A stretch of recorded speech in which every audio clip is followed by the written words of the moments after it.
في حاجة مهمة جدا لازم تخلي بالك منها، وهي الطاقة اليومية بتاعتك اللي انت بتبتدي بيها يومك وبتنتهي بيها يومك. هقولك على كام حاجة كده تحافظ عليهم. رقم واحد الصلاة. رقم اتنين اكتب تفاصيل يومك عشان تبقى عارف وانت صاحي من النوم يعني اليوم ده مشدود، فهتبقى انت عندك استرتش لطاقتك واسترتش لروحك عشان تقدر انت تاخد وتدي مع الناس، تقدر انت تكمل يومك بمعنى اصح ولسه فيك طاقة بالليل او تقسمها. فعشان كده اكتب اللي عندك خلال اليوم بتاعك. رقم اتنين او رقم تلاتة، حافظ ان انت ما تخشش نقاشات مهدرة، النقاشات اللي انت مش هتستفيد منها بأي شيء، ملهاش عائد ملهاش نتيجة، يا دوبك هتضيع طاقتك على الفاضي. رقم أربعة، الخناقات اللي ملهاش أي 30 لازمة.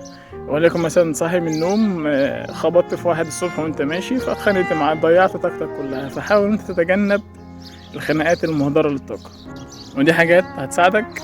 ابعتها اللي بيضيع وقته وبيضيع طاقته.